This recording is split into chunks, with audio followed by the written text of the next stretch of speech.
100 ఏళ్ల కింద పుట్టిన కాంగ్రెస్ వాళ్ళు వాళ్ళే, అప్పటికే 20, 30 ఏళ్ల కింద పుట్టిన 20 ఏళ్ల కింద పుట్టిన తెలుగుదేశం వాడలేదు. ముఖ్యమంత్రులుగా ఉన్నవాళ్ళు వాడలేదు. ఎన్నికల్లో అది కూడా స్థానిక సంస్థల ఎన్నికలలో హెలికాప్టర్ వాడాడు. అసెంబ్లీ కూడా కాదు. ఒకరోజు 18 నేనున్న ఆ రోజు ఆయనతో 18 జిల్లా పరిషత్లకు జెడ్పీటీసీలకు 5 జిల్లాలు ఒక్క రోజులో ఉదయం స్టార్ట్ అయ్యి సాయంత్రం వరకు 18 ఉపన్యాసాలు ఒక్కటే రోజు. కొన్నిసార్లు ఇన్నయ్య గారు ఉండేవారు, కొన్నిసార్లు నేను ఉండేది.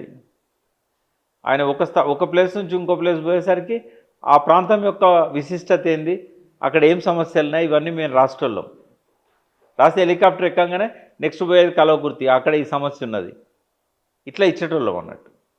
మేము దిగపోయేది అందులోనే కూర్చునేది. ఆయన పోయి ప్రసంగం చేసి వచ్చే లోపల మేము రాసి ఇచ్చేది నోట్స్, ఇంకో నెక్స్ట్ ఎక్కడ పోవాలి.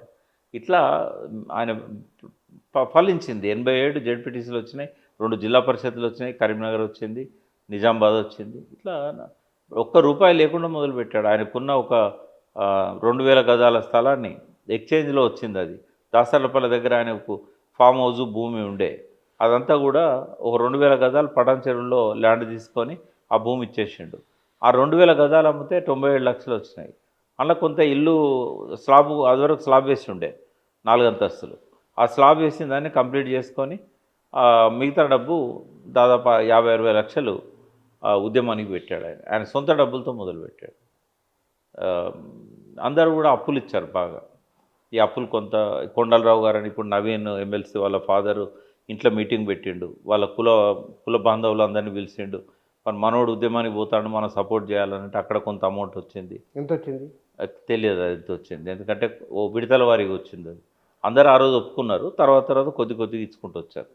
ఏదున్నా కూడా ఆయన కులం నుంచి మొత్తం ఉద్యమంలో ఆయనకు వాళ్ళ కులం నుంచి వచ్చిన డబ్బు కాదు ఒకటే, చాలా తక్కువ. అది ఎక్కువ మనము ఇన్నయ్య గారు, ఇంకొంతమంది నాయకులు, కెప్టెన్ లక్ష్మీకాంతరావు గారు, వీళ్ళంతా వాళ్ళు ఇవ్వడమే కాక ఎక్కడ అవకాశం ఉంటే అక్కడ ఇన్నయ్య పోయి గోపీనాథ్ దగ్గర తెచ్చాడు. డాక్టర్ గోపీనాథ్ దగ్గర 3 లక్షలేమో ఇచ్చాడు ఆ రోజుల్లో ఆయన. ఇట్లా అందరూ అప్పులు ఎవరికి వీలైతే వాళ్ళు.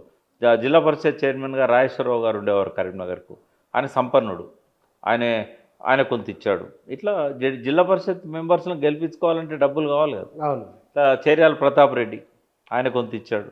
ఇట్లా కొంతమంది ఇవ్వడంతోనే సింహగర్జన సభ విజయవంతంగా జరిగింది.